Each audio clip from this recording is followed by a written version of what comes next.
내 이름은 아카시. 아내와 둘이서 단독주택에 살고 있는 회사원이다. 연봉은 그렇게 많이 받는 편은 아니지만 그래도 나름대로 만족하면서 살고 있다. 사실 나에게는 비밀이 있기 때문이다.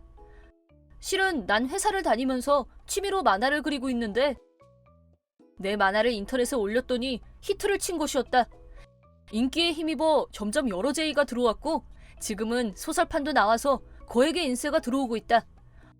하지만 아내 미유키는 만화나 애니 같은 오타쿠 문화를 아주 싫어해서 미유키한테는 비밀로 한 채 회사원과 만화가라는 두 가지 얼굴로 생활하고 있다. 다행히 부업이 가능한 직장인데다가 어시스턴트와 담당자와는 인터넷으로 작업하기 때문에 생활에 아무런 지장이 없었다. 저기 아카시, 할 얘기가 있는데 실은 잠시 동안만 우리 오빠도 여기서 살면 안 될까? 응? 갑자기 왜? 미유키의 오빠 세이지는 이른바 인싸의 막무가내 타입이라서 솔직히 불편한 성격이다. 오빠 얼마 전에 일 그만뒀대. 모아둔 돈도 없고 살 곳도 없대서 한동안 같이 지내자고 했어. 이런... 예전에 세이지가 우리 집에 묵은 적이 있었는데 그야말로 난장판이었다. 몇 년 전에 일어난 일이었다. 안녕, 신세 좀 질게. 어서 오세요. 아, 근데 손님이 왔으면 차를 내와야지. 눈치 없게 진짜. 미유키, 차 좀 부탁해. 왜 미유키한테 시켜? 넌 손이 없냐 발이 없냐? 네? 그리고 저녁은 스시 먹자. 주문한다. 아카시, 잘 먹을게. 세이지는 제 집처럼 뻔뻔하게 행동하고 내 노트북을 멋대로 만져서 데이터를 삭제하거나 냉장고에 있는 음식을 마구 먹어치웠다.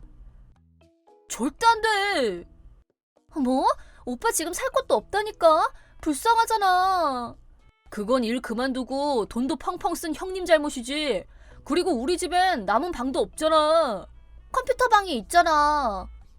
컴퓨터 방은 내가 몰래 만화를 그리는 작업실로 쓰는 곳인데 컴퓨터와 프린터, 태블릿 등 작업 도구가 갖춰져 있다.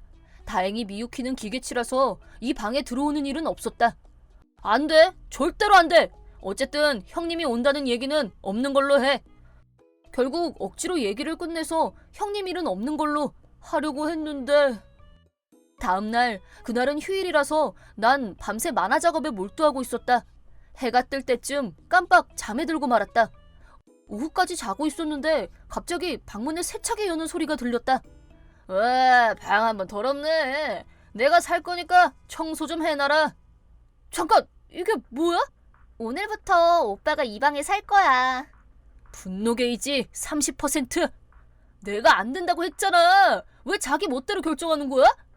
오빠가 불쌍하잖아. 가족인데 뭐 어때? 그야 너한테는 가족이겠지만 어차피 방도 남는데 어때서 그래. 진짜 쪼잔하다니까. 네, 저 쪼잔해요. 그때 세이지가 내 컴퓨터 화면을 보고 말았다. 만화를 그리던 도중에 잠들어서 전원 끄는 걸 깜빡했다. 이게 뭐야? 만화? 멋대로 보지 마요. 대박. 너 만화 같은 걸 그리냐? 오타쿠잖아. 잠깐, 뭐라고? 내가 만화나 오타쿠 같은 거 싫어하는 거 알잖아. 그게... 거슬려 죽겠네. 오늘부터 내 방이니까 싹 다 치워놔. 내 작업 도구가... 미치겠네. 세이지는 난폭하게 컴퓨터와 태블릿을 던져버렸다. 세이지가 난폭한 건 진작에 알았지만 남의 물건을 이렇게 함부로 다루다니. 분노 게이지 60%. 미유키, 계속 얘기했지만 난 절대 허락 못해. 형님도 오늘은 돌아가 주세요. 시끄러. 나이도 어린 게 어디서 이래라 저래라야. 난 미유키 가족이니까 같이 살 권리도 있거든. 그래, 이 방에 오빠가 살면 저 징그러운 만화 이제 못 그리겠다. 아카시를 정상인으로 만들 찬스네. 정말로 형님이랑 같이 살 작정이야? 당연하지. 싫으면 나가든지. 어? 그래도 돼? 뭐래, 웃긴다. 허세 부리기는. 어차피 살 것도 없으면서. 그럼 나가겠습니다. 난 그날 바로 최소한의 작업 도구를 챙겨 집을 나왔다. 그리고 한동안 비즈니스 호텔에서 지내기로 했다. 분노 게이지 100%! 가장인 내 의견을 무시하고 제멋대로 일을 벌였겠다? 거기다 소중한 작업 도구를 함부로 하고 내가 좋아하는 만화를 바보 취급하다니. 인성에 문제 있는 저 남매한테 내가 본때를 보여주겠어. 그날부터 나는 비즈니스 호텔에서 출근하고 퇴근 후엔 호텔에 돌아와 만화를 그리는 생활을 하기 시작했다. 호텔방은 컴퓨터와 태블릿도 연결돼서 만화 작업은 의외로 순조로웠다. 이런 생활이 이어지던 어느 날 담당자가 좋은 소식을 전해줬다. 아카시 선생님, 안녕하세요. 실은 좋은 소식이 있어서요. 무슨 소식이요? 선생님 작품 애니화가 결정됐어요. 정말요? 신난다. 단행본도 증판됐고 승승장구네요. 감사합니다. 그런 한편 내 머릿속에서는 복수 계획이 착착 진행되고 있었다. 미유키, 집에 있어? 아카시, 왜 이리 늦게 왔어? 나 혼자 얼마나 힘들었는지 알아? 미안해, 내가 잘못했어. 사과하고 얘기할 게 있어서 왔어. 이게 누구야? 아카시 아냐? 결국 돌아왔네. 형님한테도 할 말 있어요. 나는 솔직하게 만화가 일을 하고 있는 걸 털어놨다. 내가 인기 작가라는 걸 밝히자마자 두 사람은 손바닥 뒤집듯 태도를 바꿨다. 아카시도 참, 그렇게 잘 나가는 작가란 거 왜 진작에 말 안 했어? 우리 가족 중에 유명인이 있다니 자랑해야지. 좋을 대로 하세요. 근데 한동안은 일에 집중하고 싶은데 호텔에서 계속 지내도 될까? 당연하지. 편할 때 돌아와. 나도 친구들한테 자랑해야지. 미유키와 세이지는 신이 나서 자기가 잘 나가는 작가의 가족이란 걸 자랑하고 다녔다. 그리고 몇 주 뒤. 잠깐, 이게 뭐야? 뭐가? 아카시가 그린 만화 이번 달 거 봤는데 나랑 오빠랑 꼭 닮은 캐릭터가 나오잖아. 아, 완전 붕어빵이지? 뭐? 누가 제멋대로 구는 안 해. 노다 백수 형님이야. 그냥 모델로 한 거야, 모델. 실은 내가 그리는 만화에 미유키랑 세이지와 꼭 닮은 캐릭터를 등장시켰다. 물론 이름도 미유키랑 세이지 그대로. 만화 내용도 두 사람한테 당한 일을 그대로 그렸다. 그래서 만화 읽는 친구들한테 완전 망신당했잖아. 창피해 죽겠네. 창피한 걸 알면 그런 짓을 왜 했어? 난 네가 했던 짓 그대로 그린 거야. 미유키랑 세이지는 모든 지인들에게 내 자랑을 했기 때문에 두 사람이 나오는 만화도 전부 알려지게 됐다. 게다가 자기랑 붕어빵인 캐릭터가 만화 속에서 똑같이 나쁜 짓을 할 줄은 꿈에도 몰랐겠지. 덕분에 두 사람은 사람들에게 웃음거리가 된 모양이다. 덕분에 만화 잘 그렸다. 웃기지 마. 그 뒤로도 미유키한테서 분노의 메시지가 왔지만 난 상대하지 않고 이혼 절차를 밟았다. 미유키는 잘 나가는 작가인 나랑 헤어지기 싫어했지만 결국 이혼하게 됐다. 미유키는 부자 남편 덕을 보려고 했는지 명품 옷과 액세서리, 피부 관리 등에 돈을 펑펑 썼다. 하지만 당연히 내가 내줄 의무도 없어서 전부 미유키가 부담해야 했다. 집도 내 명의로 돼 있어서 미유키와 세이지를 집에서 쫓아내고 지금은 단독주택 전부를 작업실로 쓰고 있다. 아카시 선생님, 이번 만화도 인기 폭발입니다. 감사합니다. 특히 악역 캐릭터가 굉장히 리얼하다고 호평이에요. 다행이네요. 심혈을 기울여 그린 캐릭터거든요. 집에서 쫓겨난 미유키와 세이지는 맥없이 본가로 돌아간 모양이다. 하지만 다 큰 어른이 울면서 부모님에게 가봤자 받아줄 리도 없었고 지금은 둘이서 지내고 있다고 한다. 내 만화는 점점 더 인기를 끌고 있고 앞으로도 내 경험을 작품으로 그려도 좋을 것 같다. 트러블 버스터즈! 내 이름은 히카리. 오늘은 약혼자인 마츠자키를 처음으로 집에 소개하는 날이라 엄청 긴장된다. 마츠자키는 내 친구의 동료였는데 그 친구한테 소개받아서 만나게 됐다. 1년간의 연애를 거쳐 결혼하기로 했다. 왠지 긴장되네. 너 같은 놈한테 내 딸 못 준다면서 상을 엎으시면 어쩌지? 우리 부모님 그런 분 아니야. 그리고 오늘 식사 자리로 고급 일식집을 예약하셨대. 자기도 나도 해산물 좋아하잖아. 그래서 해산물이 잔뜩 들어간 코스로 예약했대. 그래? 기대된다. 저기 가게 보인다. 저 가게야. 나랑 마츠자키가 가게에 들어가자 종업원이 우리를 맞으며 가족이 기다리고 있는 개별실로 안내해줬다. 오, 잘 왔다. 안녕, 난 히카리 아빠. 아빠가 긴장해서 말투가 이상해졌나봐. 히카리 엄마예요. 둘 다 왜 그래? 부끄러우니까 그러지 마. 어떡하지? 난 자기소개는 준비 안 했는데. 그럴 필요 없어. 왜 둘뿐이야? 오빠는? 아, 핸드폰 두고 왔다고 집에 다녀온대. 이제 곧 도착할 거야. 몇 분 뒤 복도에서 오빠랑 종업원이 얘기하면서 방으로 다가오는 소리가 들렸다. 종업원이 문을 열자 오빠가 방에 들어오더니 늦어서 죄송합니다. 핸드폰을 택시에 두고 내렸거든. 다행히 누가 주워줬는데 거기서 좀 이상한 사건에 휘말렸어. 장난치지 마, 오빠. 아까 집에 두고 왔다고 복도에서 얘기하는 거 다 들었어. 핸드폰을 잊어버린 것 뿐인데? 하여간 장난을. 빨리 자기소개나 해. 마츠자키한테 실례잖아. 마츠자키? 뭐야? 세상에. 히카리, 목숨이 아까우면 저놈이랑 헤어져. 난 몇 년 전에 저 자식 때문에 이 세상을 뜰 뻔했거든. 그게 무슨 말이야? 젠장! 마츠자키는 벌떡 일어서 도망치려고 했지만 오빠가 문 앞에 떡 버티고 있었고 출구는 거기뿐이라 도간에 든 마츠자키는 혀를 찰 뿐이었다. 마츠자키, 앉아봐. 오빠, 그게 무슨 말이야?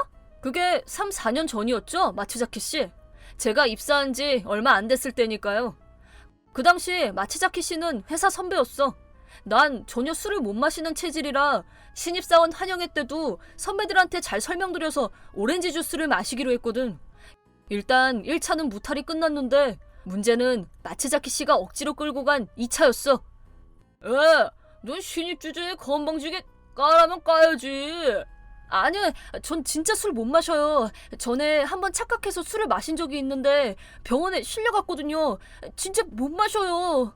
윗사람은 속여도 난 못 속이지. 여기 주문이요. 데킬라 주세요. 네?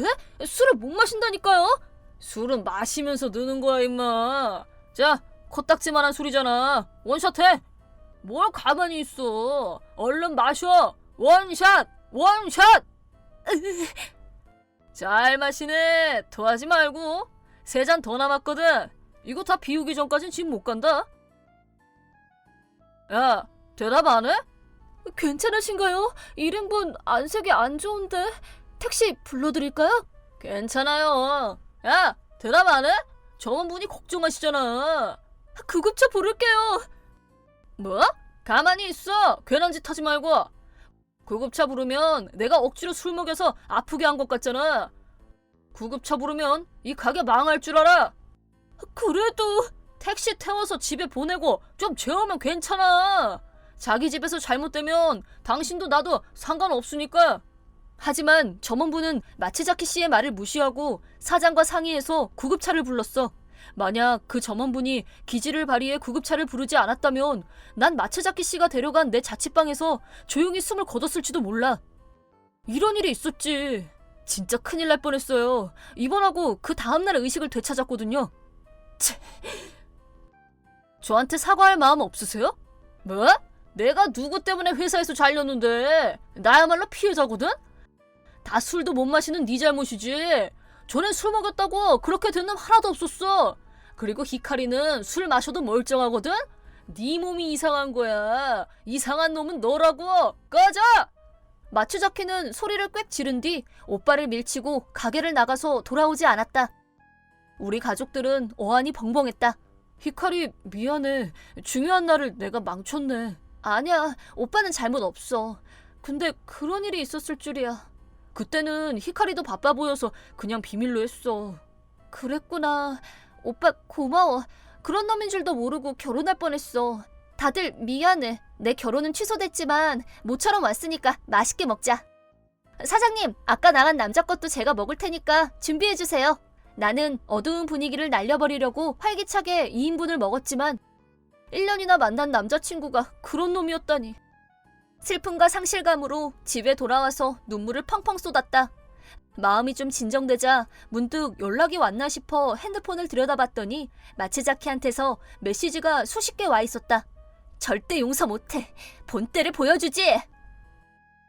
히카리, 오늘 미안했어. 아까는 너무 당황해서 나도 모르게 그랬어. 원래는 니네 오빠랑 화해하고 싶었는데. 거짓말.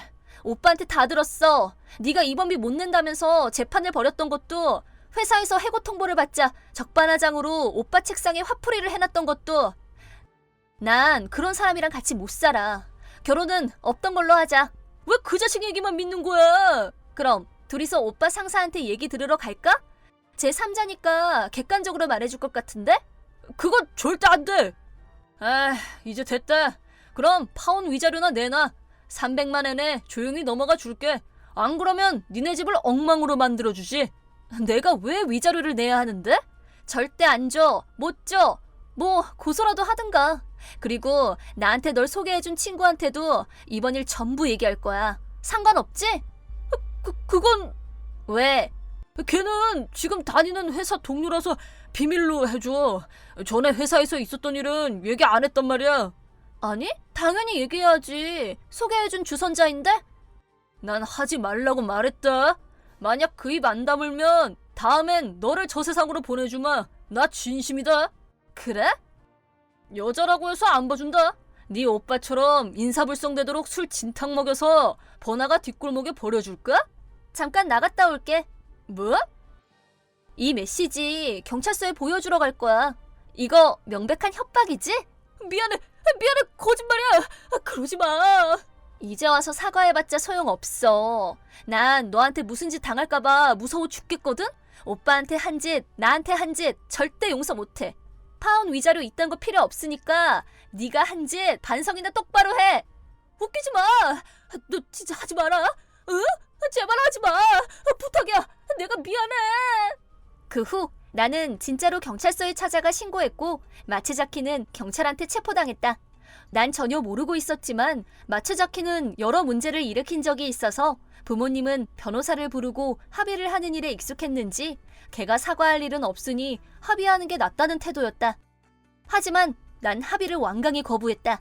그러자 본인도 부모님도 불안해졌는지 사죄의 말과 편지가 변호사를 통해 전해졌지만 전부 무시했다. 마츠자키의 아버지는 적반하장으로 아들이 출소하면 너한테 무슨 짓을 저지를지 모른다 라며 무시무시한 협박까지 했다. 지금은 겨우 일이 해결돼서 마츠자키네 가족은 멀리 이사갔고 평화가 찾아왔다. 만약 오빠를 만나지 않고 그대로 결혼했다면 상상만으로 소름 끼친다. 트러블 버스터즈. 내 이름은 히카리. 1살 위인 타케루와 결혼. 현재 첫 아이를 임신한 지 6개월째인 예비 엄마이다. 힘들었던 입덧도 이제야 조금 가라앉기 시작했다. 임신을 하고 바로 퇴사를 해서 전업주부로 지내고 있다. 타케루는 항상 의지가 되는 든든한 남편이지만 내 입장에서는 도저히 이해할 수 없는 큰 불만이 한 가지 있다.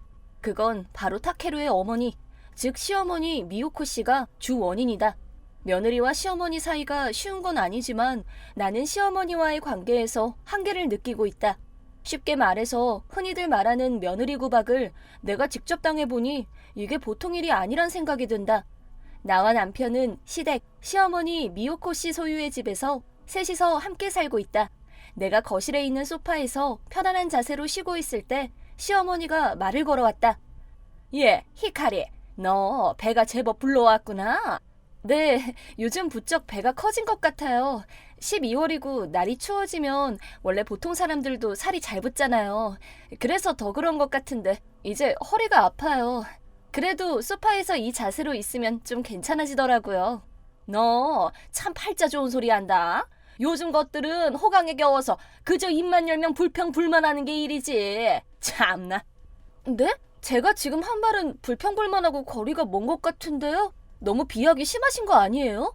나는 우리 타케루 임신했을 때 싫은 소리 한마디 안 하고 설거지니 청소니 빨래며 밥 짓기까지 온 집안일을 혼자서 다 했다. 그런데 넌 지금 뭐하고 있냐? 임신이라 여기가 아프네 저기가 아프네 그저 소파에 앉아서 실국리나 하고 있잖니. 네가 청소를 하니 빨래를 하니 하다못해 설거지를 하니 손가락 하나 까딱 안 하잖아. 네, 전 그냥 이렇게 소파에서 죽치고 앉아서. 아니, 무슨 말씀이세요, 어머니? 저 집안일 다 하잖아요. 어머, 얘 눈 동그랗게 뜨고 말 대답하는 것 좀 봐. 타케루가 없으니까 본색을 드러내네. 어쩌다 타케루가 너 같은 애한테 그런 말을 어떻게 면전에 대고 정하고 싶으면 혼자서 벽에 대고 하던가. 너 비 맞았니? 말을 할 거면 들리게 말해. 혼자 비 맞은 중처럼 중얼거리지 말고. 아니에요, 아무 말 안 했어요. 내가 분명히 말해두는데 집안일은 네 소관이다.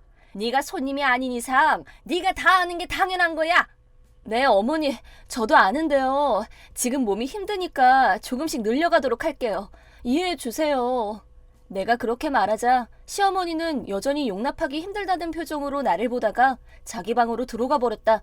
나는 시어머니와 이렇게 부딪히기만 하는 곳에 한계를 느꼈고 저녁 때 퇴근에 돌아온 타케루에게 다 얘기하고 도움을 청해보기로 했다.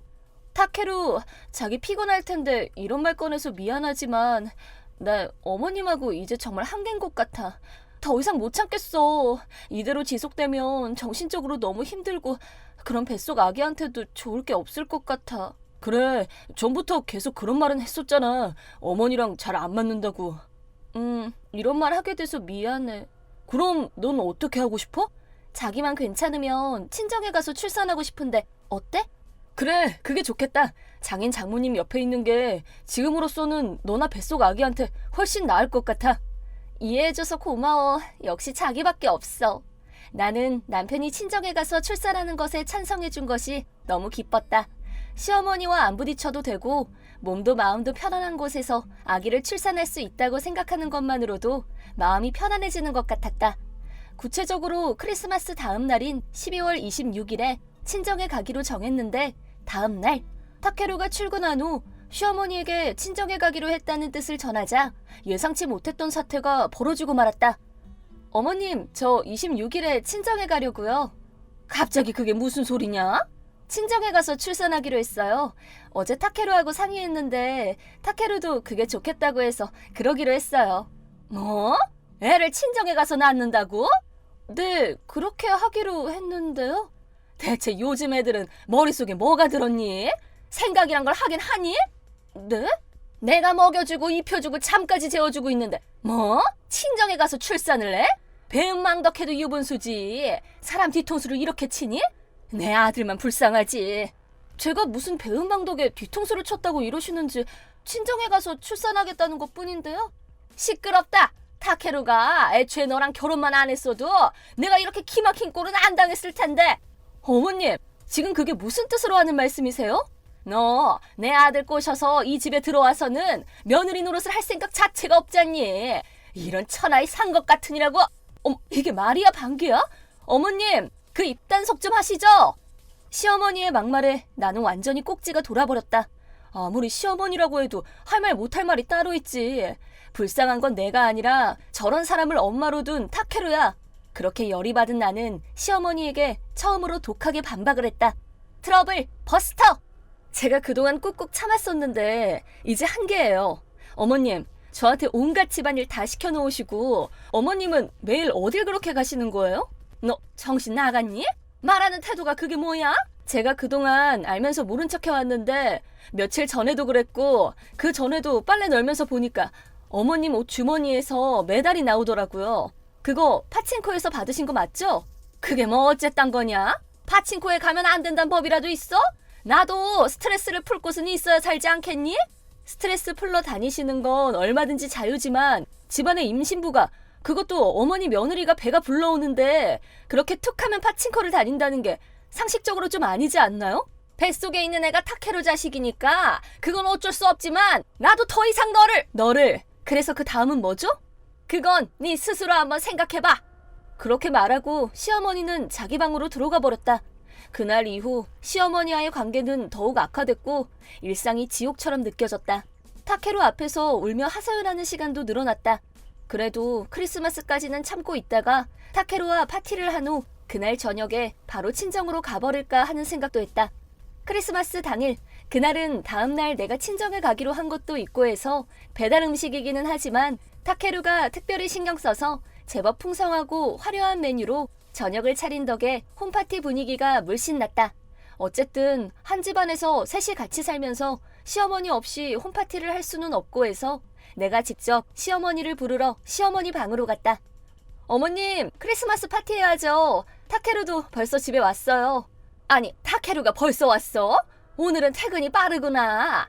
라면서 시어머니가 방에서 나왔다. 크리스마스니까 셋이서 같이 식사라도 해요. 솔직히 나와 시어머니는 그날 이후 같이 밥은커녕 말도 제대로 섞지 않고 있었다. 그래서 오늘은 내가 먼저 큰맘 먹고 시어머니에게 말을 걸기로 한 것이다. 크리스마스니까. 그래, 그러자. 그렇게 해서 나, 타케루, 시어머니 이렇게 셋이서 한 테이블에 마주 앉아 밥을 먹게 됐는데 이 자리에서 다시 또 한 가지 문제가 발생했다. 예, 히카리, 너 말인데. 무슨 일이신데요? 식사는 좀 나중에 하고 우선 내 방으로 좀 오겠니? 네? 네, 뭐 그럴게요. 나는 별로 내키지 않았지만 그 분위기에서 거절하기도 그렇고 방 강제나 다름없이 시어머니 방으로 갔다. 식사를 하던 도중에 무슨 생각을 한 건지 시어머니는 약간 서두르는 듯한 걸음으로 방으로 들어갔기 때문에 나도 빠른 걸음으로 뒤를 따라 시어머니의 방으로 향했다. 내가 그동안 곰곰이 생각해봤는데 출산 때문에 굳이 친정까지 갈 필요는 없을 것 같고 이제 곧 설이니까 설 음식이나 준비해라. 지금 이게 말이야 방귀야? 시어머니의 폭탄 선언을 듣고 대체 뭐라 대꾸를 해야 하나 마땅한 말이 떠오르지 않아 속을 태우고 있는데 타케루가 벌컥하고 방문을 거칠게 열어젖히고 시어머니 방으로 들어왔다. 어머니, 제발 그만 좀 하세요. 타케루, 너 갑자기 왜 이렇게 언성을 높이고 그래? 제가 왜 이러겠어요? 어머니도 제발 좀 사리 분별을 하고 이치에 맞는 말을 하시라고요. 나는 타케루 널 생각해서 한 말이야. 아, 정말 제발 그러지 마시라고요. 무슨 얘기를 하나 걱정이 돼서 밖에서 좀 엿들었어요. 근데 이건 도무지 히카리 보기 창피해서 얼굴을 들 수가 없다고요. 친정에 가서 출산하고 싶다잖아요. 이 사람 임신 중이에요. 근데 설 음식 만드는 게 그게 출산보다 더 중요해요? 이 몸으로요? 그렇게 부려먹고 싶으세요? 평소에 조용하고 온화한 타케루가 이렇게 흥분하고 화내는 모습을 처음 본 나와 시어머니는 깜짝 놀라고 말았다. 타케루의 표정은 무서울 만큼 험악했고 시어머니를 향해 거침없이 따져댔다. 나는 내 대신 따져주는 타케루를 보면서 묵은 채증이 한꺼번에 다 내려가는 것 같았다. 타케루는 내가 평소에 시어머니에게 구박을 받은 거며 시어머니가 평소 나를 대하는 태도나 말투 등이 거슬렸지만 표현은 못하고 속으로 쌓아두고만 있었다고 했다. 자기 아들에게 호되게 혼이 나고 의기소침해진 시어머니는 내가 친정에 가는 것을 허락하셨다. 크리스마스 파티 분위기는 엉망이 됐지만 시어머니가 친정에 가는 것을 인정해준 것이 나에게는 크리스마스 선물이나 다름없었다. 그리고 나는 친정 근처에 있는 산부인과에서 무사히 출산을 하게 되었다. 하지만 출산 직후의 산모의 몸은 엄청난 데미지가 축적된 상태이기 때문에 퇴원 후 바로 시댁으로 돌아가지 않고 몸이 회복될 때까지 친정에 머물기로 했다. 시어머니는 타케루가 보여준 아기 사진을 본 후로는 빨리 보고 싶다, 빨리 데리고 와라 라면서 전화니 라인이니 불이 나도록 나한테 연락을 해왔지만 아직 몸이 회복되지 않아서 당분간은 친정에서 쉬어야 할 것 같다고 말하자 얘야, 내가 지금까지 너한테 정말 미안했다. 내가 잘못했어. 앞으로 좋은 시어머니가 되도록 노력할 거고 우리 손주한테도 좋은 할머니가 될 거니까 제발 집으로 돌아와라. 그럼 답신 기다리마. 예전 일은 정말 미안했다. 아기가 태어난 후 시어머니는 마치 딴 사람이라도 된 것처럼 미안하다는 말의 메시지를 보내왔다. 나는 무사히 출산을 하게 된 안도감에 시어머니를 잠시 잊고 있었는데 시어머니가 앞으로 다시는 말을 뒤집지 않게 좀 더 튕겨볼까 한다. 트러블 버스터. 내 이름은 아카시. 아내인 세리나와 결혼한 지 이제 반년 된 신혼이다. 세리나는 좀 엉뚱하고 4차원인 구석이 있지만 그런 모습이 내겐 너무나 매력적으로 보인다. 그녀는 내게 있어 최고의 아내라고 그렇게 생각하던 시기가 나에게도 있었다. 아카시, 오늘 저녁 메뉴는 카레야. 일찍 들어와. 카레? 내가 제일 좋아하는 메뉴네. 자기 생각하면서 맛있게 만들었으니까 일찍 와. 알았어. 라고 답장은 보냈지만 솔직히 마음은 전혀 즐겁지 않았다. 왜냐하면 세리나의 요리 솜씨는 정말 최악이기 때문이다. 신혼 초기에는 요리 솜씨가 없는 것도 귀여웠지만 솔직히 세리나의 요리 센스는 경계선을 초월한 상태이다. 그걸 음식이라고 먹느니 차라리 개 사료를 먹는 편이 나을지도 모른다는 생각이 든다. 나왔어. 어서와. 저녁 다 됐어. 저기 나 먼저 씻을게. 나중에 씻고 따뜻할 때 얼른 먹어. 그래. 나는 공포스러운 마음으로 식탁에 놓여있는 카레를 바라봤다. 이건 무슨 카레야? 이건 고기, 야채, 생선이 다 들어간 완전 초럭셔리 카레야. 내가 스파이스랑 카레가루 배합부터 오리지널로 만들었어. 대박이지? 우와, 그거 진짜 힘들었겠다. 아, 뭘 이 정도 가지고. 그리고 나만의 비법이 첨가돼 있어. 너만의 비법? 그건 바로 러브라는 나만의 비법을 스파이스로 넣었어. 아, 그렇구나. 대체 왜? 무엇 때문에? 요리 솜씨가 없는 사람일수록 자기만의 조리 방식을 고집하려 드는 걸까? 왜? 요리를 못하면 취향은 달라도 카레는 오직 오땡땡 카레. 그냥 이런 카레가루 사다가 만들면 되잖아. 나는 야리꾸리하고 자극적인 냄새가 풍겨나는 카레를 입에 넣었다. 못 먹겠다. 이건 맛이 있다 혹은 없다. 뭐 그런 양자택일이 가능한 차원의 맛이 아니야. 카레를 한 입 입에 넣은 순간 내 혀는 내게 삐뽀삐뽀 위험 신고를 보내왔다. 절대 삼켜서는 안 돼. 라고 식도에서 거부 반응을 올려보내고 있었다. 많이 있으니까 먹고 더 먹어.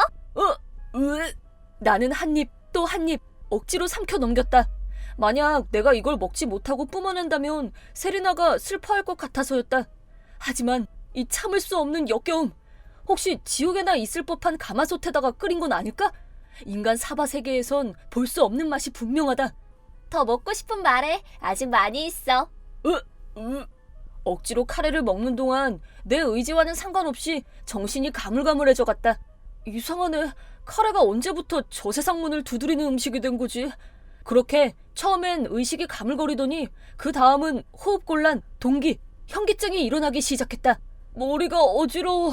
몸이 이상해. 어머, 머리가 돌 정도로 맛있다는 거야? 그게 아니라 몸이 이상해. 빨리 구급차. 뭐래? 집에서 만든 카레 먹고 몸이 이상해질 게 뭐가 있어? 더는 힘들겠어. 안녕. 내 이번 생은 여기까지. 세리나에게 아무리 말을 해도 장난으로만 여겼기 때문에 하는 수 없이 마지막 힘을 모아 내가 직접 구급차를 불렀다. 그리고 나는 의식을 잃었다. 그 다음 의식이 돌아왔을 때는 병원 침대에 누워 있었다. 아카시, 저녁 먹다 말고 왜 갑자기 쓰러진 거야? 혹시 회사 끝나고 오다가 길에서 뭐 잘못 주워 먹은 거 아니야? 내가 무슨 똥개니? 환자분이 쓰러지신 건 중독증 때문인 걸로 판단되는데 뭐 짐작 가시는 건 없습니까? 글쎄요. 쓰러지기 직전에 먹은 건 아내가 만든... 네, 제가 만든 요리 말고 다른 건 먹은 게 없어요. 중독이라니 말도 안 돼요. 그 요리가 뭐였죠? 카레요. 저 실례지만 카레에 어떤 걸 넣었는지 구체적으로 좀 말씀해 주시겠어요? 닭고기, 야채, 그리고 뭐가 좀 허전해서 참치회하고 조개랑 낙지를 넣었고요. 그리고 카레가루는 오리지널 브랜디를 했어요. 쿠민, 심황, 넘맥, 계피를 한 병씩 통째로. 그거였네요. 아내분, 혹시 남편분을 죽일 작정이셨어요? 스파이스 중에는 지나치게 섭취했을 때 중독증이 일어나는 경우가 있을 수 있습니다. 의사의 말을 빌리자면 세리나가 비상식적인 양의 스파이스를 카레에 투입한 것이 중독증을 일으킨 원인일 수 있다는 것이었다. 스파이스는 종류에 따라서 한꺼번에 대량 섭취했을 경우 위험에 처할 수도 있다는 것이다. 그 외에도 주 재료였던 고기, 야채 등도 완전히 익히지 않았기 때문에 솔직히 원인을 특정하기 힘든, 한마디로 치명적인 카레를 먹었다고 할 수 있겠다. 내가 지금까지는 음식 타박 안 하려고 안간힘을 써왔는데 이번만큼은 도저히 안 되겠다. 당신 나를 저 세상으로 보낼 뻔했어. 왜 화를 내? 너무한 거 아니야? 내가 일부러 그런 것도 아닌데 나보고 어쩌라고.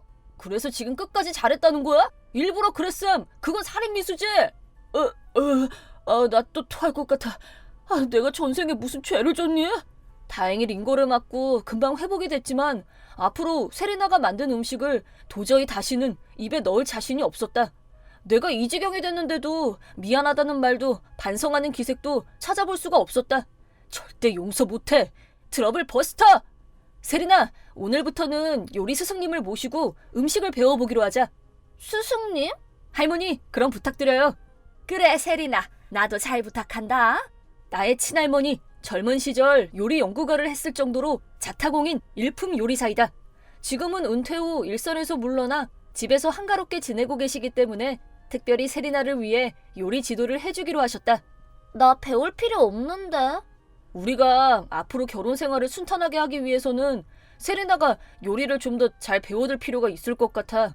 언제까지 그런 치명적인 음식만 만들 거야? 내 몸이 더는 버텨내지 못한다고.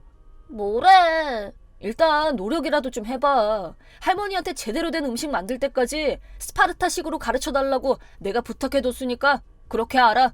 걱정 마라.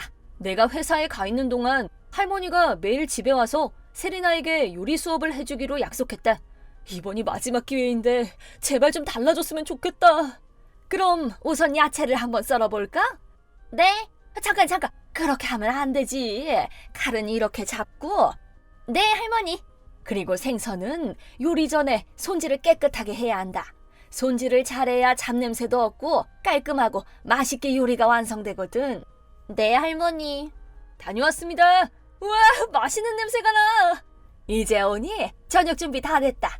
식탁 위에는 진짜 맛있어 보이는 요리들이 올라와 있었다. 이거 세리나 네가 직접 만든 거야? 세리나는 침울한 표정으로 바닥만 내려다보고 있었다. 세리나도 옆에서 열심히 도왔어. 우와, 바로 이 맛이야. 너무 맛있어서 눈물 날 것 같아. 나는 야채 씻고 써는 거밖에 한 거 없어. 그럼 할머니가 거의 다 한 거네. 그래서 이렇게 맛있구나. 처음엔 간단한 거부터 시작하는 거야. 내일도 있고 모레도 있고 서두르지 말고 천천히 배우면 돼. 네. 세레나의 태도가 내가 예상했던 것과는 달리 너무 조용한데? 혹시 할머니가 막 야단치고 주눅 들게 하시는 거 아니야? 에이, 설마. 다음 날도 할머니의 요리 수업은 계속되었다. 내가 회사에 있는 동안 집에서 어떤 일이 벌어지는지는 알 수 없지만 세리나는 할머니 말에 잘 따르고 있는 것 같았다. 오늘은 미소시루를 만들어 보자. 저도 할 줄 알아요. 이렇게 미소를 끓는 물에 넣고 풀어서 미소시루는 우선 국물을 내야지. 국물을 잘 우려내면 훨씬 맛있는 미소시루를 만들 수 있어. 왜? 뭐가 잘못됐니? 저요. 요리가 어떤 건지 아무것도 모르는 것 같아서요. 지금 모르는 건 중요하지 않아. 이렇게 한 가지씩 차근차근 배우다 보면 언젠가는 너 혼자서도 잘할 수 있게 될 거야. 네. 할머니의 요리 수업은 1주일, 2주일 계속해서 이어졌다. 오늘은 진짜 맛있게 됐어. 그래, 세리나가 정말 열심히 했어. 우와, 진짜 냄새도 좋고 맛있어 보여. 잘 먹겠습니다. 어때? 우와, 맛있는데? 이거 진짜 세리나 네가 만들었어? 지금까지 먹었던 것과는 하늘과 땅, 지옥과 천국, 악마와 천사, 파리가 득실되는 쓰레기와 풀코스 요리의 차이라고나 할까? 아이고 얘야, 왜 그러니? 미안, 내가 말이 좀 심했다. 파리가 득실될 정도는 아니고 파리가 안 낀 쓰레기로 정정할게. 나도 맛있는 요리를 한 가지 만들 수 있게 돼서 너무 좋아서 그래. 이게 다 네가 열심히 한 결과 아니겠니? 할머니 자상하게 가르쳐 주셔서 정말 고맙습니다. 인사는 그만하고 어서 세리나가 만든 요리 다 같이 맛있게 먹자. 응? 나, 세리나, 그리고 할머니, 우리 셋은 화기애애하게 맛있는 저녁을 함께했다. 다른 수식어가 필요 없는 그냥 맛있는 집밥을 먹으며 이유 없이 행복하고 좋아서 나도 눈물이 날 것만 같았다. 나 사실 세리나가 이렇게 짧은 시간에 요리 실력이 이렇게나 빨리 늘 줄은 몰랐어.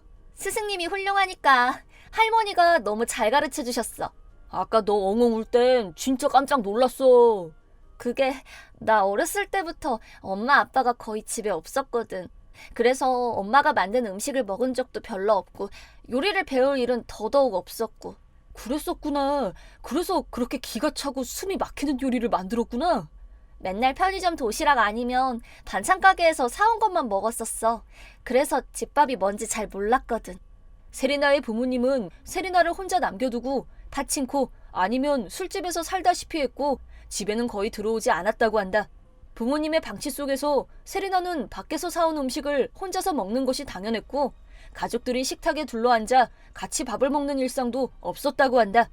할머니가 나를 정말 친손녀처럼 대해주셔서 너무 행복했어. 할머니랑 같이 요리를 하는 시간이 정말 너무 좋았어. 할머니도 지금 네가 한 말을 들으면 진짜 좋아하실 것 같은데 할머니도 너를 친손녀라고 생각하실 거야. 그렇게 한번 요리를 배우고 나자 세리나의 요리 솜씨는 날로 일취월장했고 요즘엔 요리를 만들어서 할머니께 가져다 드릴 정도가 됐다. 지금도 할머니와 세리나는 서로 집을 오가면서 같이 요리를 만드는 요리 친구로 지내고 있다. 처음엔 세리나가 만든 음식 때문에 죽음의 문턱까지 가게 된 게 계기였지만 두 사람이 친할머니와 손녀처럼 다정한 사이가 돼서 정말 기쁘다. 트러블 버스터즈! 내 이름은 아카시. 어디에서나 흔히 볼 수 있는 30대 독신남이지만 내가 하고 있는 일만큼은 흔히 볼 수 있는 직업이 아니다. 궁금하다면 가르쳐주지. 나는 바로 그 유명하고도 유명한 명탐정 셜록 홈즈의 자손까지는 아니고 사립탐정소를 운영하고 있으며 주로 불륜조사나 신변조사 등의 의뢰를 받고 있다. 하지만 내가 아직 신입 탐정이다 보니 지명도도 낮고 의뢰도 많지 않은 실정이다. 어느 날 제법 큰 사건을 잘 해결하고 나서 다음 의뢰받은 일을 준비하려고 사무실에서 서류 관계 업무를 보고 있을 때였다. 똑똑똑 사무실 문을 노크하는 소리가 들려왔다. 네, 잠시만요. 근데 왜 노크를 하지? 인터폰을 누르면 될 텐데. 어라, 아무도 없잖아. 여기요. 여기 보세요. 깜짝이야. 너 어떻게 왔니? 초등학생? 마루야마 류토 5살이에요. 버스터즈 유치원 토끼반이에요. 유치원? 엄마랑 아빠는 어디 계시니? 너 혹시 길 잃어버렸어? 아니에요. 아저씨는 누가 찾고 싶은 거 찾아주는 일하는 사람 맞아요?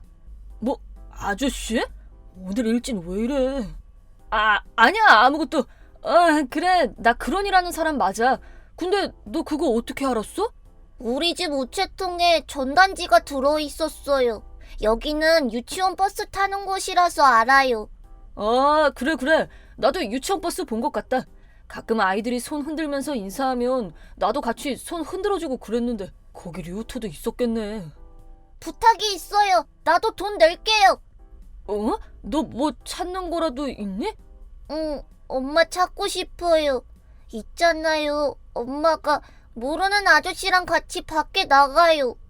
뭐? 그래서 엄마가 그 아저씨랑 밖에 나가면 나는 맨날 집에 혼자 있는데 엄마가 밖에 나간 거 절대 말하지 말라고 엄청 무서운 얼굴로 말해요. 그렇구나. 그래서 아빠한테도 말 안 했어요. 근데 거짓말하면 나쁜 거 맞죠? 유치원에서 선생님이 거짓말은 안 된다고 그랬는데 나는 아빠한테 말하고 싶어요. 그러니까 엄마랑 그 아저씨를 찾아줘요. 그래. 미안하다. 류토 엄마랑 그 아저씨랑 찾아서 데려오는 건 좀 힘들 것 같아. 힘들어요? 하지만 엄마가 그 아저씨랑 같이 있는 장면을 사진으로 찍어오는 건 할 수 있어. 그리고 그게 이 형이 하는 일에 더 가까워. 그 사진을 보여주면 아빠도 류토 말을 믿어줄 거고 앞으로는 거짓말을 하지 않아도 되지 않을까? 응, 좋아. 꼭 그렇게 해주세요. 아빠한테 거짓말하는 거 정말 싫어. 걱정 마. 이 형이 해결해 줄게. 그럼 류토 전화번호 좀 가르쳐 줄래? 네, 집 전화번호는 엄마한테 들통날 수도 있으니까 내 아이폰 번호 가르쳐 줄게요. 너 아이폰도 있니? 응, 아저씨 라인이에요? 너 라인하니? 그런데 네 눈엔 내가 아저씨로 보이니? 어떤 면에서는 아이가 하는 부탁을 거절하는 게 상식일지도 모른다. 하지만 난 거짓말을 강요받으며 비밀을 지키기 위해 아빠와 엄마 사이에 끼어서 괴로워하는 류토의 마음을 충분히 이해할 수 있을 것 같았다. 나는 류토를 집 근처까지 데려다주고 사무실로 돌아와 준비를 시작했다. 단서로는 류토가 가르쳐준 엄마 이름과 셋이 함께 찍은 가족사진 한 장이 전부였다. 우선은 SNS부터 조사를 시작했고 인터넷에서 엄마 되는 사람의 이름을 검색해서 페이스북 어카운트를 찾아냈다. 페북에 올린 사진을 통해 취미라던가 자주 가는 장소를 특정 지을 수 있었다. 거기서 좀 더 파고 들어가자 인스타그램에서 같은 사진을 올린 어카운트를 발견. 이름이 외로운 토끼로 등록되어 있어서 본명은 전혀 알 수가 없었지만 올린 사진이나 글의 내용은 거의 대부분 류토 엄마와 대동소이했다. 그리고 인스타그램에 자주 댓글을 다는 제법 가까운 사이로 보이는 남성을 발견했다. 다음은 그 남성의 어카운트를 집중적으로 파헤쳤고 대략 하루 반 정도의 시간을 투자하여 두 사람의 행동 범위와 행동 패턴의 윤곽을 잡았다. 그 다음은 거의 잠도 자지 않고 잠복 근무를 한 결과 드디어 두 사람이 만나는 장면과 손을 잡고 끈적끈적거리는 모습이며 호텔에 들어가는 결정적인 순간을 카메라에 잡을 수 있었다. 원하던 증거를 충분히 수집한 후 나는 곧바로 류토에게 라인을 보냈다. 절대 용서 못해. 트러블 버스터! 류토, 지금 시간 괜찮아? 엄마랑 모르는 아저씨 사진 찍었어. 정말요? 응, 이거면 아빠한테 보여줄 증거로 충분한데 나는 마지막 순간에 와서 갈등이 생겼다. 아무리 류토가 직접 의뢰한 일이지만 아직 어린아이와 이런 일을 하는 게 맞는 걸까? 하는 류토가 엄마와 헤어지는 사태가 벌어지지는 않을까? 만약 이 다음에 류토가 후회하게 되면 어쩌지? 하지만 류토는 어떤 망설임도 없었다. 내일 토요일에 아빠랑 같이 사무실로 가도 돼요? 응, 그럼 되지. 알았어요. 이걸로 이제 아빠한테 더 이상 거짓말하지 않아도 돼. 고마워요. 그래, 내일 보자. 다음날 여전히 마음이 어수선했지만 나의 어린 의뢰인은 약속한 시간에 사무실 문을 노크했다. 문 밖에는 작은 키의 류토와 나와 나이가 비슷해 보이는 온화한 인상의 남자가 함께 서 있었다. 이렇게 직접 오시게 해서 죄송합니다. 정말 우리 류토가 선생님께 의뢰를 한 게 맞습니까? 자세한 얘기는 지금부터 해드리죠. 일단 앉으세요. 예. 저는 탐정 일을 하고 있는 아카시라고 합니다. 며칠 전에 류토가 혼자 사무실에 찾아와서 의뢰를 했습니다. 저기 있잖아, 아빠. 요즘 엄마가 모르는 아저씨랑 만나는 거 알고 있었어? 뭐? 그동안 말 안 해서 미안해. 아내분이 류토에게 아빠한테는 절대 비밀로 하라고 강조했었나 봐요. 그리고 류토는 혼자서 집을 보게 하고 본인은 데이트를 하러 나간 것 같습니다. 류토는 더 이상 아빠한테 거짓말을 하고 싶지 않다는 생각에 아빠에게 자기 말이 맞다는 걸 설명할 수 있는 증거를 찾아달라고 저를 찾아왔었습니다. 증거요? 이건 제가 잠복 근무를 해서 찍은 사진입니다. 류토가 보기엔 적합하지 않은 사진도 있기 때문에 혼자서 보셨으면 합니다. 아니, 이건 아내가 결혼 전 사귀었던 남자예요. 저도 아는 사람입니다. 네, 그러셨군요. 확신은 없었지만 뭔가 이상한 느낌은 있었어요. 아내는 부부관계도 거부했고 최근에 집을 비우는 일도 잦았거든요. 저는 회사 일이 바빠서 거기에 쫓기다 보니 가정 문제에 매달릴 여유가 없어서 그만. 그렇긴 한데 정말 놀랍네요. 류토한테 이런 행동력이 있을 거라고는. 아빠 화났어? 아빠가 화났을 것 같아? 내가 아빠 허락도 없이 맘대로 했으니까. 그 문제라면 책임은 저한테 있습니다. 류토를 야단치지 않으셨으면 합니다. 사실 저는 정말 형편없는 아버지를 뒀는데요. 결론적으로 말해서 아버지가 불륜 상대와 도피 행각을 벌리고 행방불명이 된 경험이 있어서요.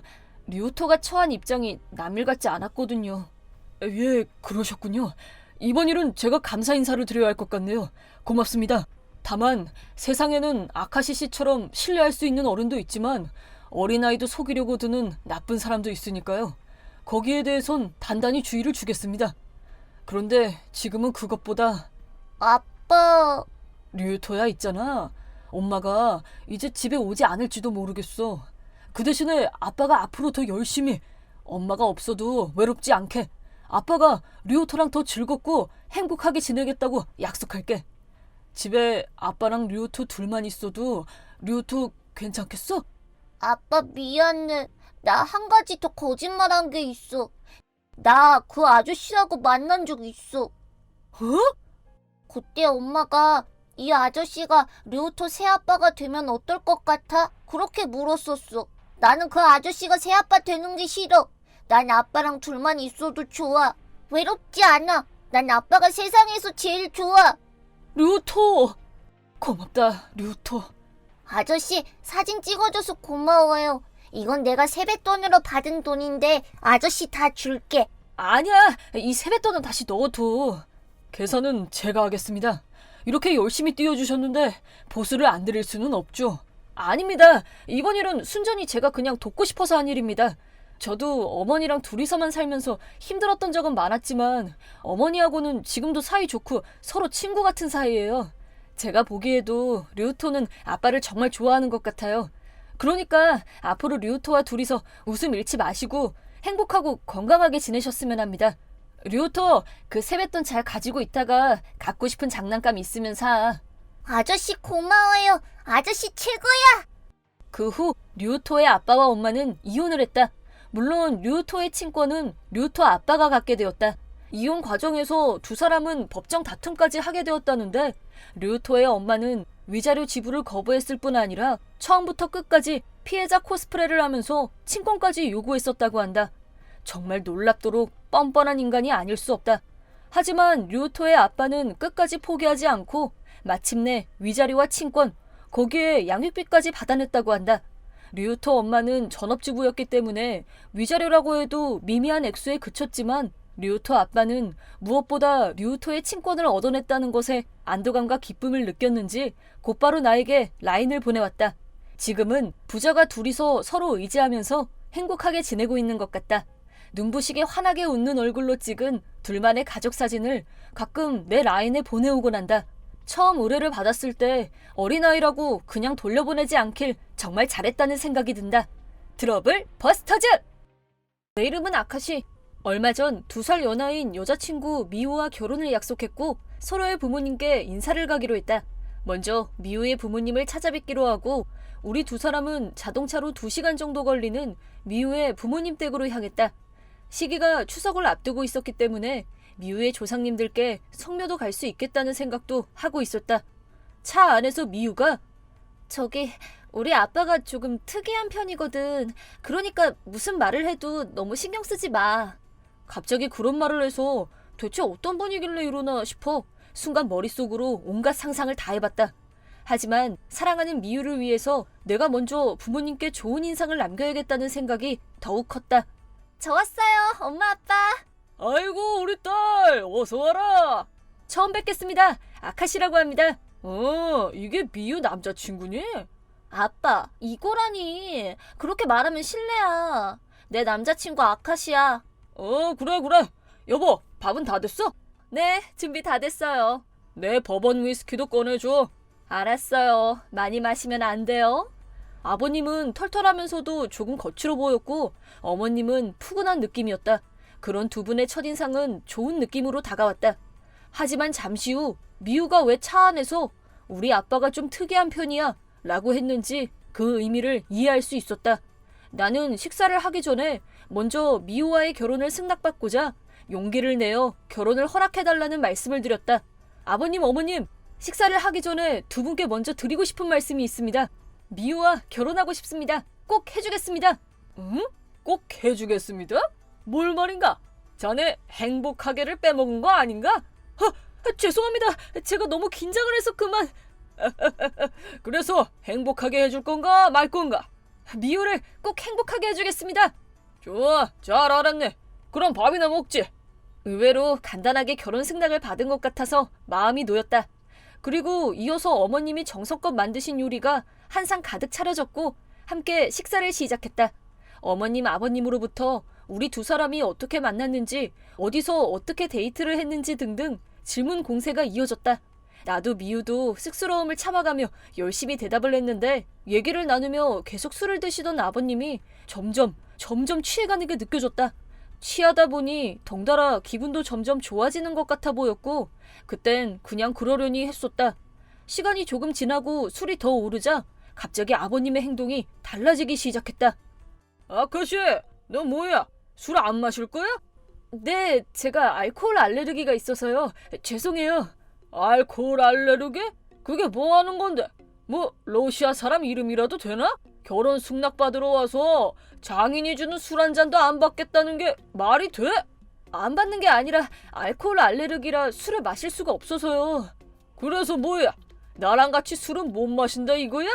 알레르기는 어린애들한테나 해당하는 거고 술은 마시면 마실수록 느는 거야. 얼른 마셔! 아버님, 전 정말 술 마시면 큰일 나요. 마시는 순간 정신을 잃어요. 그게 말이야 방귀야. 알레르기가 어쩌고 저쩌고 하면서 술 안 마실 요령이나 피우고. 요새 젊은 놈들은 패기가 없어. 패기가. 아빠 그만해. 아카시 진짜 알코올 알레르기란 말이야. 그래? 그깟 술 하나도 이기지도 못하는 사내 놈을 뭘 믿고 감히 내 딸을 맡겨? 결혼 승낙 받으러 와서 술 한 잔도 같이 못 마시고 무슨 낯짝으로 허락을 받겠단 거야? 아버님, 그런 게 아니라. 아빠 대체 왜 그래? 내가 뭘? 니들이 부족해서 그런 거지. 난 이 결혼 허락 못하니까 그렇게 알고 얼른 돌아들 가. 내가 술을 못 마신다는 사실이 아버님의 기분을 상하게 했고 결혼 승낙을 받지 못하게 된 나는 멘붕 상태가 됐다. 그때 당황하는 나를 보고 지켜보고 있던 어머님이 내 편을 들어주셨다. 여보, 대체 왜 이래요? 미유가 처음으로 결혼하고 싶다고 데리고 온 사람한테. 당신은 조용히 해. 이런 놈이 내 사위가 된다는 게 말이 되는 일이야? 미우도 아카시군도 술 취해 떠드는 사람 상대할 필요 없다. 어머님이 아무리 그렇게 말씀하셔도 다른 일도 아닌 결혼 승낙을 받는 일인데 이대로 물러설 수는 없었다. 아버님, 저희 결혼 허락해 주시면 정말 감사하겠습니다. 절대 못해. 전 그렇게 허락을 받고 싶으면 술을 마시든가. 근데 자넨 못 마시겠다면서. 나는 순간적으로 이 난국을 헤쳐나갈 수 있는 대안을 모색해봤지만 내가 미처 무얼 생각해내기도 전에 아버님의 강압적인 분위기에 그대로 눌려버릴 것만 같았다. 솔직히 나는 멸균용 알코올 소독제에도 두드러기가 날 정도로 알코올에 예민한 체질이다.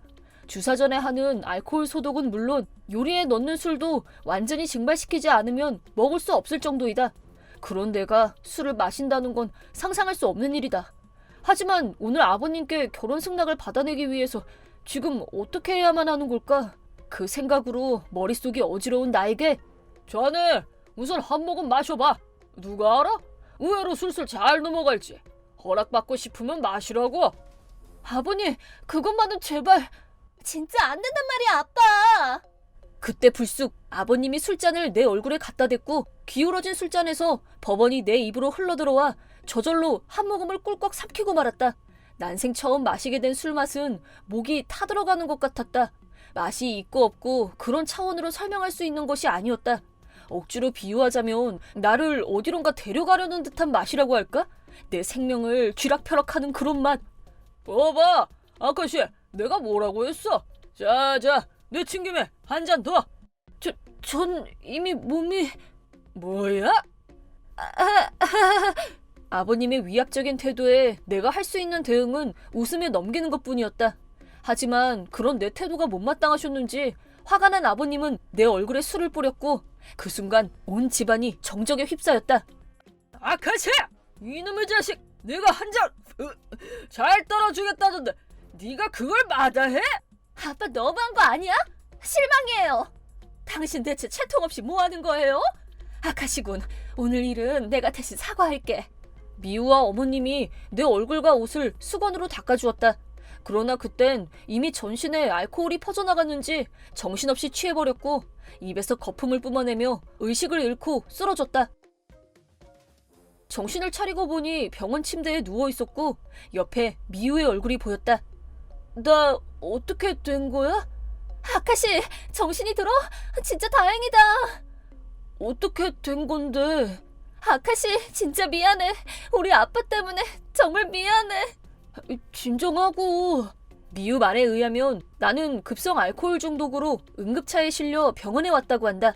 더구나 그날 나의 상태는 상당히 심각했고 생명의 위험이 있을 정도로 위독한 상황이었다고 한다.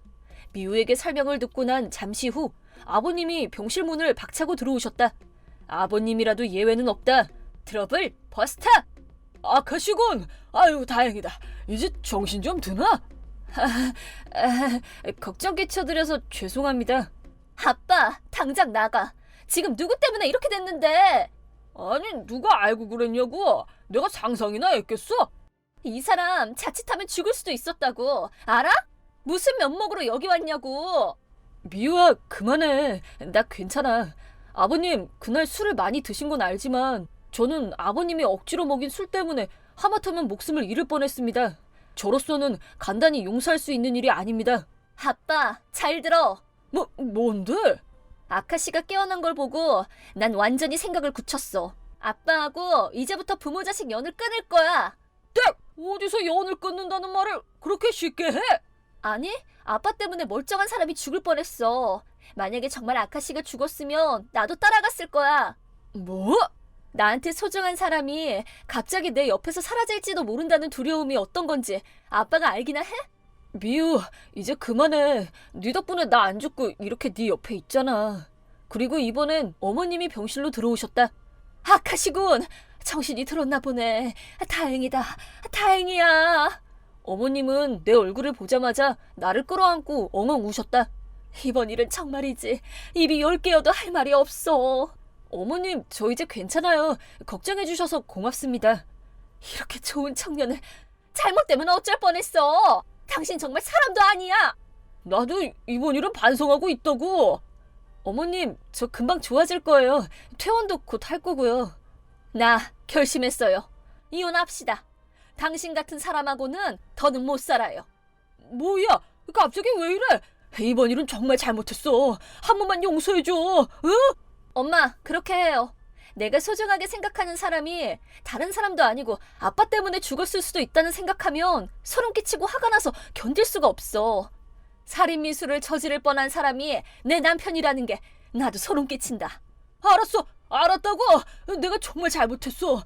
제발 나 좀 용서해줘. 내가 아카시군한테 저지른 짓을 정말 뉘우치고 있는데 알코올 알레르기라는 게 있는 줄 몰라서 그랬어. 난 그냥 의지가 약해서 하는 소린 줄 알고 일부러 좀 강하게 나간 건데 내가 두 번 다신 이런 일 없게 할게. 아예 나도 술을 끊을게. 술 끊는 건 당연한 거고 이런 일을 저질러 놓고도 미안하다 어쩐다 말 몇 마디로 끝날 줄 알았어? 미유도 어머님도 걱정해 주셔서 정말 감사하고 있어요. 보다시피 저도 이렇게 멀쩡하고 이제 걱정 안 하셔도 돼요. 그렇지만 아버님, 알레르기는 자칫 잘못하면 정말 생명과 직결되는 문제예요. 저는 미유와 정말 결혼하고 싶었고 그래서 허락도 꼭 받고 싶었어요. 저도 마실 수만 있다면 같이 술도 마시고 싶어요. 장차 장인어른이 될 분이 주시는 술도 받아 마시고 싶고 건배도 하고 싶고요. 하지만 제 마음이 아무리 그래도 몸이 그걸 받아들이지 못하는 거라 어쩔 수가 없어요. 아카시군. 미우처럼 좋은 여자를 낳아주시고 길러주신 아버님, 어머님께 감사하는 마음뿐입니다. 이혼도 그렇고 부녀 관계도 그렇고 나중에 후회하게 될지도 모르니까 좀 더 신중하게 생각해 주셨으면 좋겠습니다. 하지만 저는 아직 정식 가족은 아니니까 미우나 어머님이 어떤 결정을 내리든 관여하지 않겠습니다. 그렇지만 저는 마실 수도 없는 술을 억지로 강요하신 것에 대해서는 지금 당장은 이해할 수도 받아들일 수도 없네요. 아카시군, 정말 미안하네. 우리 미우를 행복하게 해줬으면 좋겠네. 지금은 나도 그 생각뿐이야. 내가 두 번 다시는 이런 일 없을 거라고 맹세함세. 아빠가 아무리 그래도 난 아직 용서 못해. 자기가 어떤 일을 저질렀는지 깊게 반성하라고. 나도 지금은 당신 얼굴 보고 싶지 않아. 일단 오늘은 그만 여기서 집에 가요. 그래, 알았어. 정말 미안해. 아버님은 마지막에 무릎까지 꿇고 사과하셨다. 무릎을 꿇고 눈에 눈물까지 비치는 아버님을 보면서 마음이 착잡해졌지만 미우와 어머님은 그 정도는 화가 풀리지 않았는지 아버님을 병실에서 나가게 했다. 그리고 결국 어머님과 아버님은 이혼을 하셨다. 어머님 입장에서는 아버님이 나한테 저지른 일이 정말로 용서가 안 되셨던 모양이다. 아버님은 끝까지 용서를 빌었지만 한번 다친 어머님의 마음은 되돌릴 수 없었다. 미우는 현재 아버님과 절연까지는 아니지만 아직은 만나고 싶지 않다며 연락이 끊어진 지 꽤 됐다고 한다. 물론 부모님들의 이혼도 반대하지 않았다. 그 후 나는 건강을 회복하고 무사히 퇴원했고 소원하던 대로 미우와 부부가 되었다. 지금은 둘이서 행복한 하루하루를 보내고 있다. 아버님은 그 일이 있은 후 정말로 술을 끊으셨고 어머님과 미우를 찾아와 거듭거듭 사과를 하셨다고 한다. 그날은 술에 많이 취해 이성이 마비된 상태였기 때문에 자기도 모르게 그런 과잉 행동을 했던 거라고. 지금은 이해가 되기도 하고 단순히 생각하면 내 소중한 아내의 아버지니까 만약 술을 끊고 달라진 모습의 아버님과 미우가 화해를 한다면 그걸 반대할 생각은 없다. 중간 과정에서 문제가 있었지만 지금 이렇게 미우와 행복한 결혼 생활을 하고 있는데 어떤 일도 다 받아들일 수 있다.